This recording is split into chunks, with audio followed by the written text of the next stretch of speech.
Good morning and happy Monday. It's MrGaleer here for Dropkick the Commute. It is May 13th.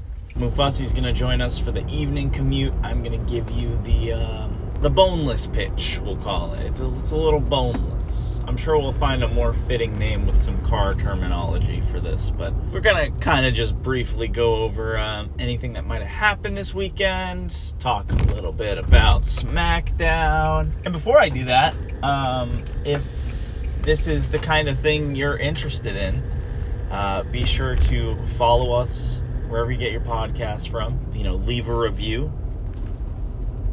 You can find us on YouTube, TikTok, Twitter, X, Instagram.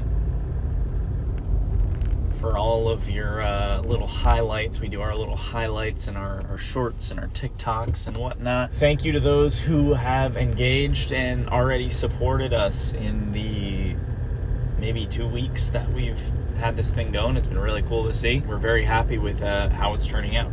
Obviously, it's something we love, so we're going to keep doing it. I could go on and on about how thankful I am. Let's talk a little bit about SmackDown.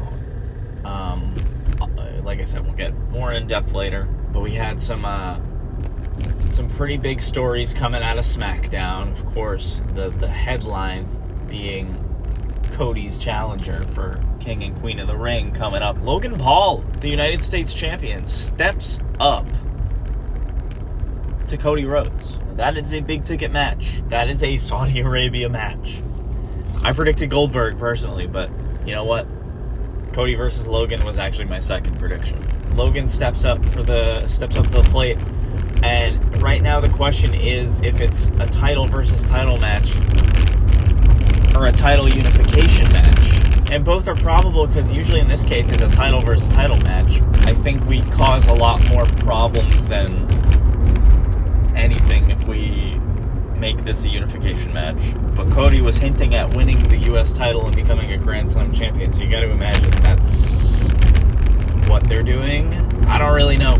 If it is a title versus title match, again, that makes more sense. But if it's a unification match, are we going to see a clean finish? Are we going to see a disqualification so that the titles stay separate?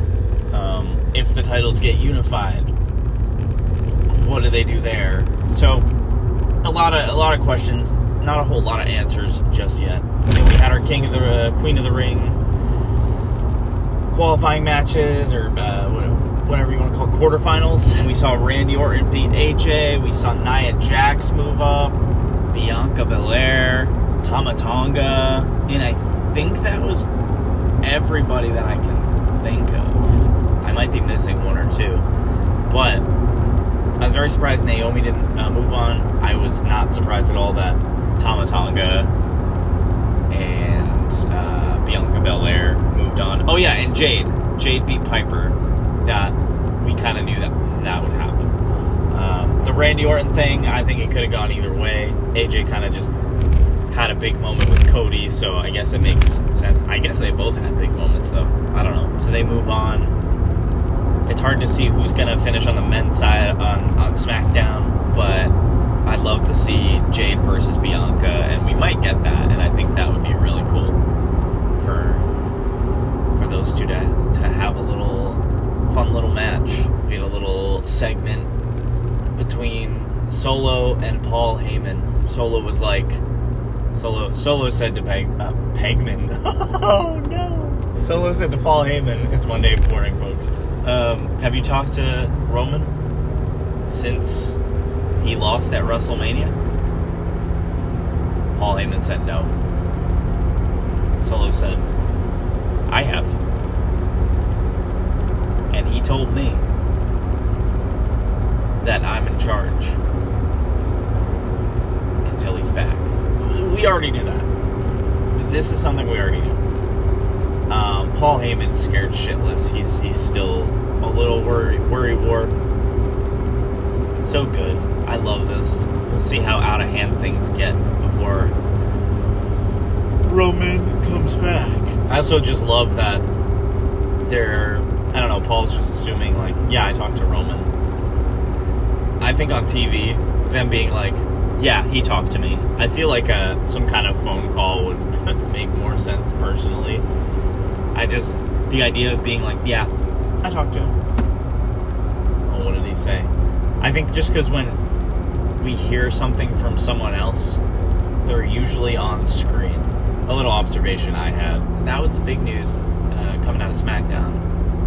We'll talk more about it later. People were talking about Meltzer's star ratings for Backlash.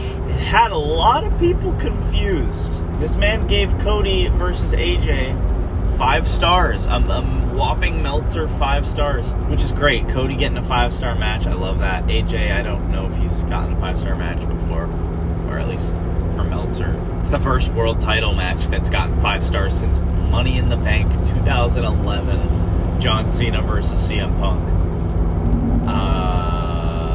That's crazy. I loved the match. I did not think it was 5 stars.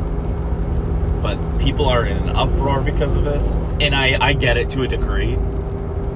I personally put it this way. Dave Meltzer's the Anthony Fantano of like wrestling ratings and wrestling reviews. What the fuck are you doing? Sorry. It's Monday, folks. People don't know how to drive. Anyways. He's the Fantano of wrestling reviews, etc. So it makes sense why people are all in a bunch. But in the same vein, just like Fantano, he's just a guy with an opinion, a very revered opinion. He's been doing this a long time, I get that. But usually, the matches we see get 5 stars are the ones with like either a lot of story, a lot of like technical wrestling. You know, I think just recently Ospreay versus Danielson. I think Ospreay versus Kenny Omega.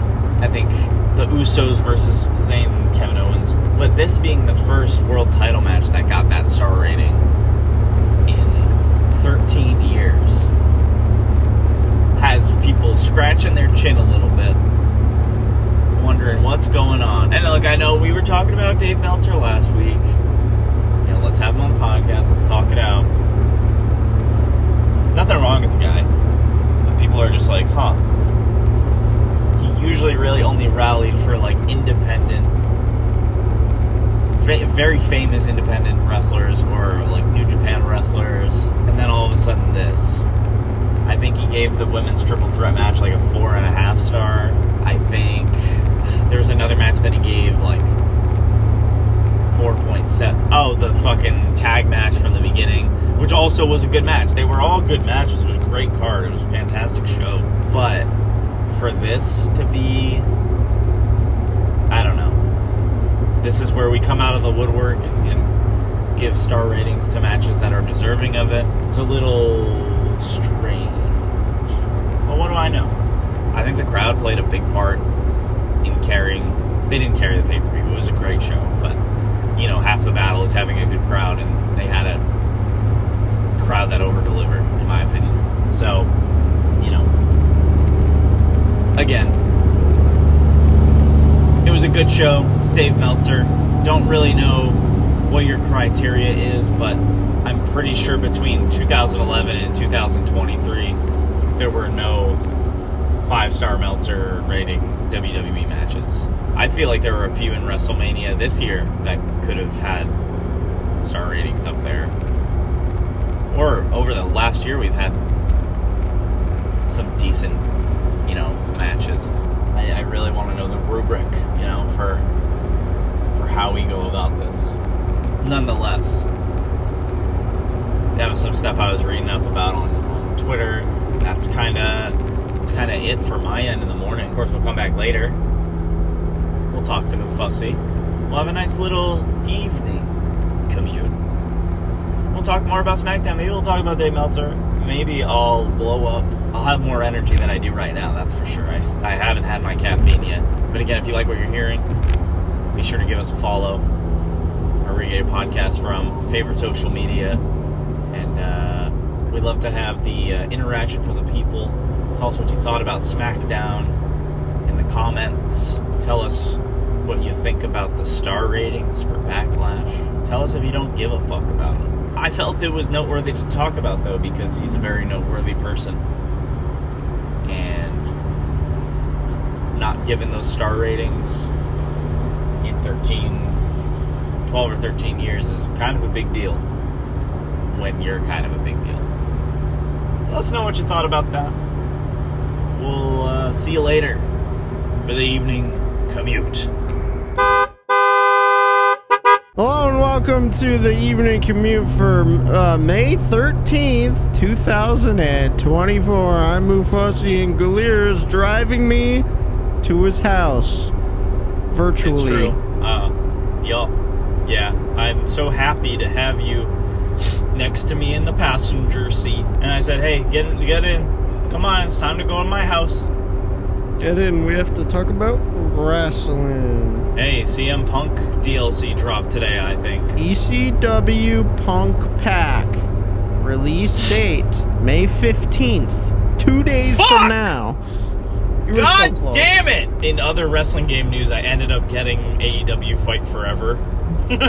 It's true. Have you played it yet? No, it's coming in. It's like in the mail today. I bought it secondhand for like $20. Oh, and okay. I don't even know if it's worth that much, but we'll find out soon enough. I would say it's worth $20. I played the career mode one time. Yeah.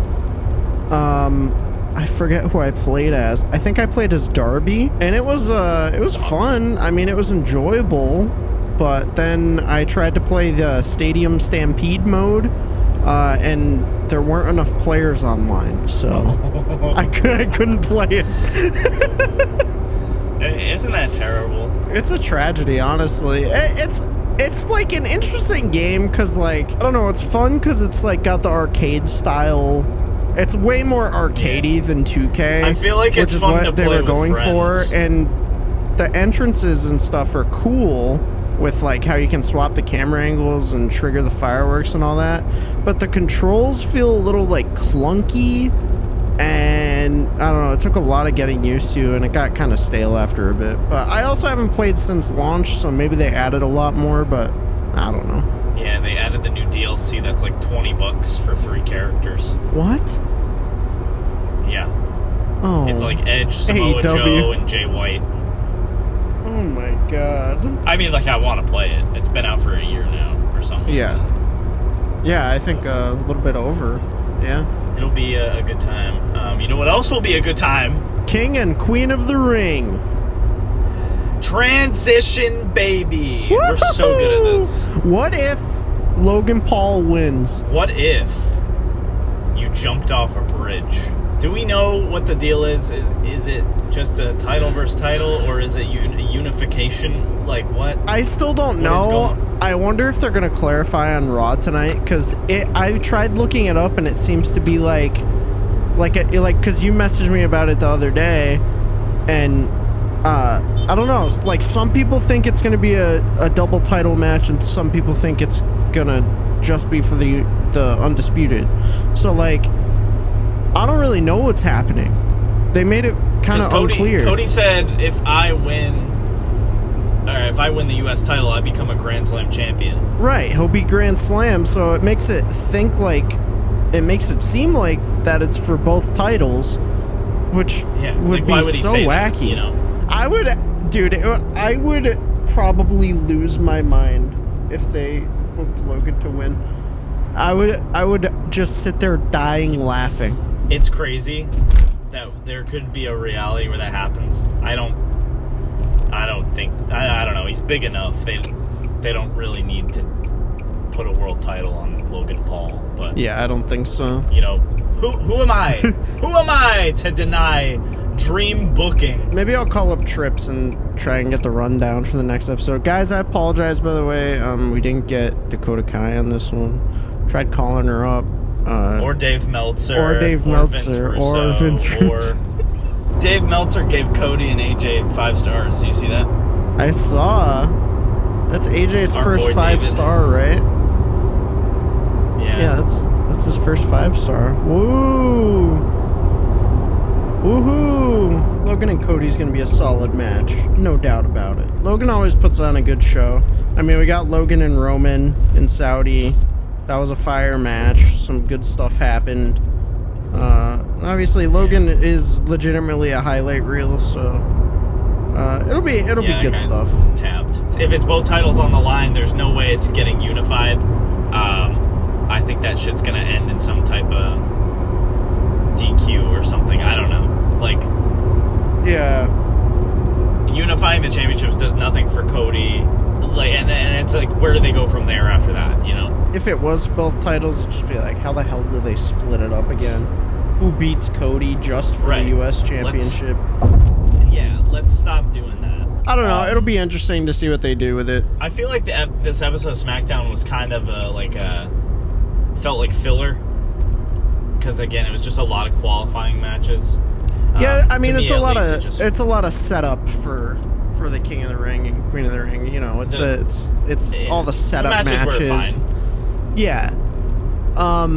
The next matches, like for the quarterfinals, I think are going to be pretty solid, and then obviously we have the semifinals after that, and I mean, all those matches will be solid. I think they'll have a little more oomph to them, you know, because they don't have to fit in as many. I think Gunther's going to win King of the Ring. I just don't know who he's going to face to be King of the Ring.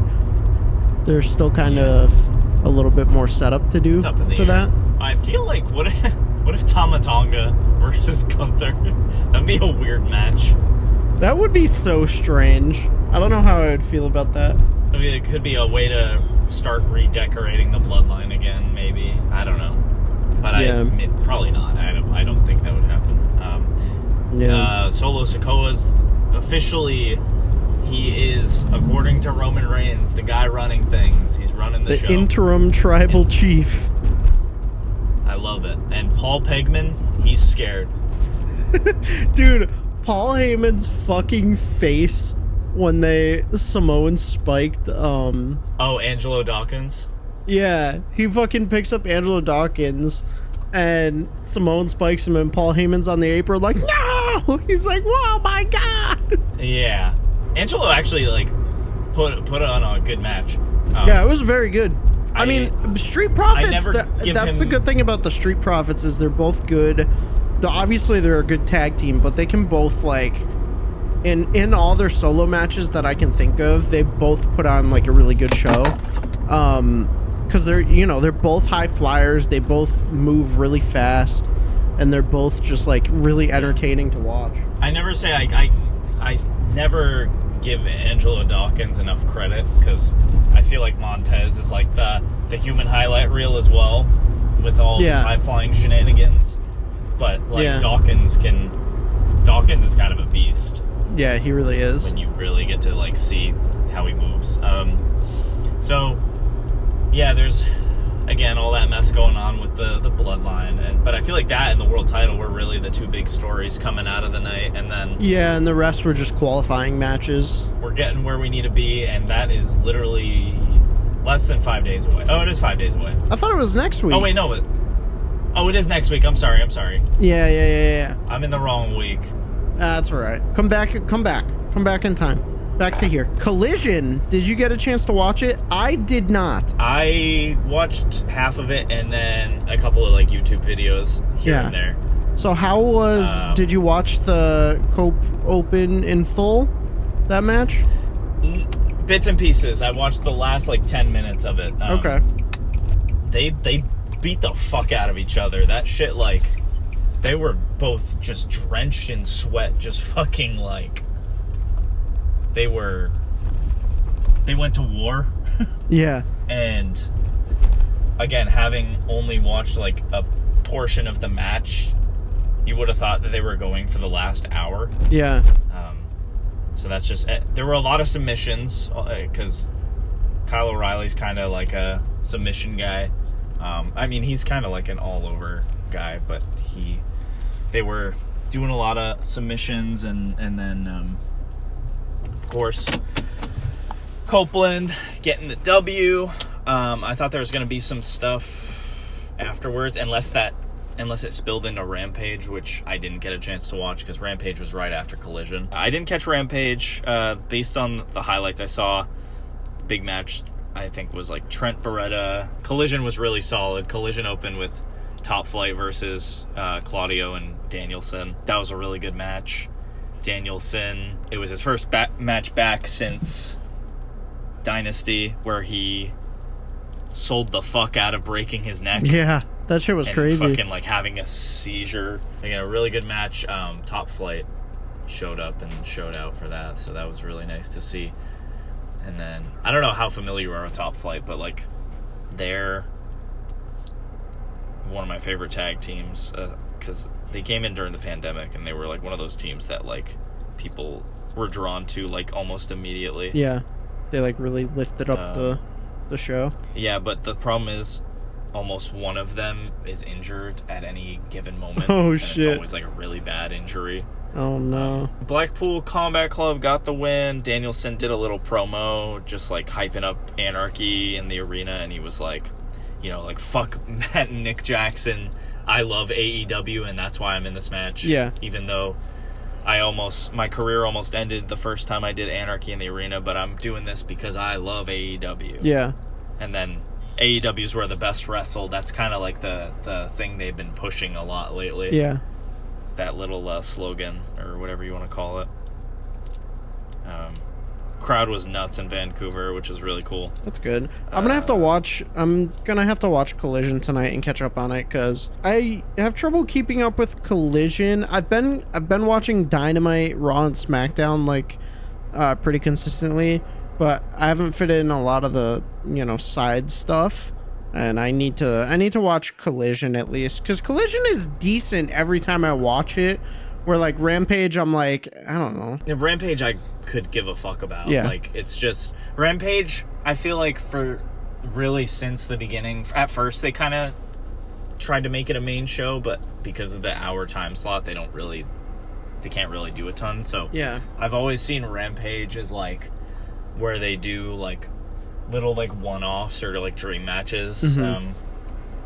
And things like that. There's a lot more continuation from Dynamite or back during the CM Punk Collision eras where they kind of had their own stories going on there. But now it's kind of just, I feel like it's like Dynamite 2 in a way. Yeah. Swerve was on Collision. Yeah, I saw that too. Dude, he like beat the fuck out of Bishop Khan and Toa Leona. He like tied Bishop Khan's neck around the post with a chain and just choked him. Oh my god. And then Toa Leona like set him up somewhere and was like doing a full like kind of like Braun Strowman-esque run around the ring, like getting speed, and Swerve just fucking cracks him in the gut with a cinder block. Oh my god. And then gives him a concerto on the steel steps. He was like, he did a promo after and he was like, people are saying that I've gone soft since I'm the world champion. Like, don't forget what I did to get here. The man broke into Hangman's fucking house and like just hung out with Hangman's kid. I just want to see more of him. I feel like I love him as the world champion, but I feel like I'm not seeing enough of him, or I'm not hearing enough from him. Yeah. Or maybe I feel like his promoing could be better, and that might be it for me. Yeah. He needs to get better at working babyface, or he just needs to keep the title and go full-blown heel. Yeah, it hasn't been too long with the title yet, so I'm gonna give it time, but like obviously his matches are good, but you're right about the promoing, like, but this will be a good way for him to like practice it, and like actually make sure it gets solid, because he's also been on like every show pretty consistently. He's showing up on Collision, he's showing up on Dynamite. I believe the first week he had the title, he was on Dynamite, Rampage, and Collision. So, yeah, he's making his way around. He's doing a lot. Yeah. Also, I didn't realize Ospreay is facing Roderick Strong at the pay-per-view. I don't think Roddy should lose that championship so soon. So, I'm wondering. It's also like Will Ospreay, I'm pretty sure, is undefeated so far. In AEW, and I don't think they'd have him lose to Roderick Strong. Not dissing Roddy or anything, but like I don't think it's time yet for him to drop the title, because then if you do that, then Undisputed Kingdom kind of just loses its... Yeah, they don't like have anything, yeah. Which, yeah, and they really haven't. They've kind of like I feel like that whole stable is just like bleh right now. Yeah, it just kind of exists. Yeah, and it sucks because you know what the intention of it is supposed to be, and knowing like everything we know about like the whole MJF Adam Cole thing, like we knew what it was supposed to be and kind of what it turned into. Yeah. Like I love Wardlow, but like they dropped the ball with him, and I feel like he could have looked a lot better and not, but this is dating like a year ago. Right. So it's like maybe he loses it, and maybe they're just like, okay, let's give up on Undisputed Kingdom trying to like collect gold. I feel like they're gonna try. The whole story right now is like Ospreay like retired the Tiger Driver 91 because he like fucked up Danielson so bad. Yeah. And then Roddy is like, yeah, fuck you and your Tiger Driver 91. I'm the like messiah of the backbreaker. Yeah. That's what he's been calling himself. So I don't know if like it would be so fucking funny. He's just taunting Will Ospreay this whole time, and Ospreay won his match on Collision this week. He looked right at Roddy and he did some kind of like I want to say it was like a spinning brainbuster type move. I don't really know, but he just like looked at him while he was doing it, and he's like, look, I can do other moves and beat people. But I think it would be so fucking funny if all this happens and then they go in the match and he just wins using the Tiger Driver that he had retired. Yeah. And just fucking drop Roddy nails him, and he's like, then, boom. And then I don't know, maybe Roddy can like don the fucking neck brace again, and we can get some more comedy out of him. Neck brace Roddy. I don't know what's gonna happen with that. That's probably like the biggest question mark for me so far going into Double or Nothing. Everything else is pretty like... Actually, also Anarchy in the Arena. I have no idea which way that's going to go. Yeah. Okay, also, I had a theory. I had notes, but I don't know where they went. I have a... might be a far-fetched theory. Okay. But I want you to hear me out on this. Okay, I'm listening. So Danielson's contract ends right before Wembley. Okay. That's what's being reported. He said it himself. I forget where it was, but his contract is up before All In Wembley. I think he'll wrestle at Wembley even if his contract's up before then. Mm-hmm. Because AEW will fucking they'll have. Pay him Will Ospreay wasn't even signed to AEW when he wrestled at All In. Right. This might be far-fetched. Bryan Danielson in his last match in AEW, perhaps his last match as a pro wrestler, because that's it. It looks like he's kind of packing up, Mm-hmm. His last match at All In Wembley against Nigel McGuinness. But hear me out. I don't know how much you know about it, but he was like Ring of Honor world champion. Like Nigel McGuinness was like a famous fucking wrestler, and he used to wrestle Bryan Danielson like in the early 2000s in Ring of Honor. The only reason that made me think of it was because when Danielson was doing his tag team match on Collision, McGuinness always like makes comments and like bullies Danielson from commentary. Like he's always saying like, fuck this guy. Like I forget exactly what he said, but he said something that kind of implied that Danielson like faked his neck injury at Dynasty, and something about like staying injured till Wembley. I can't remember, but it started making me think like, what if these two, locked horns? It might be a little preposterous to think of it, because he's like his career ended a while ago because of a neck injury. Yeah, that hasn't stopped wrestlers from coming back. Yeah, never say never. Never say never. I.e. Edge, i.e. Danielson. Literally, it would be insane to have those two like old rivals go at it for one last match. But yeah, I don't know if you had anything else before we wrap up. Oh, I don't think so. I guess just to say one more thing before it wraps up, I guess now that we're doing this and into it, like now that we break it down every week, like so much fucking wrestling stuff happens every week. Dude, every day. And I'm like, before when we were just like casually watching, I would just like text you here and there. I'd be like, well, that was crazy. Or just like, as I started watching more, I'm like, keeping up with the stories. The details. Yeah, you start noticing. And now that we're breaking it down, I'm like, there's so fucking much that happens literally every day. Yeah. And like, even just on the shows, and then you have everything else on the side, like, oh, rumors here, or rumors here, or like, oh, this happened behind the scenes, and dude, it's like, if we were doing this podcast like 2 or 3 years ago, we'd be like overloaded with information. It's so insane how much happens. I'm like, Jesus. You know what? That's why we're wrestling fans. It's true. And that's why you're wrestling. You're a wrestling fan. Yeah, that's why. And you listen to the show. And that's why you listen and Dropkick your day every day. Yep, Dropkick every day. Go play in traffic. Go play in traffic, dude. We should make that our banner on everything. Do you want to make that should we make that the Twitter banner? I don't know who this guy is, but I love him. I love him. He got the point of the show very quickly. All right, thank you for having me on your commute as always, MrGaleer. Hey, thank you for being right here next to me in the car. Woo! Hey, don't forget to follow us on TikTok and X.com and Instagram and YouTube and Spotify and yeah, like our stuff. Thank you for everyone who has liked all the engagement and stuff like that. Very cool. Very cool. I like it. Very cool. I like it a lot. Thank you so much. Thank you so much.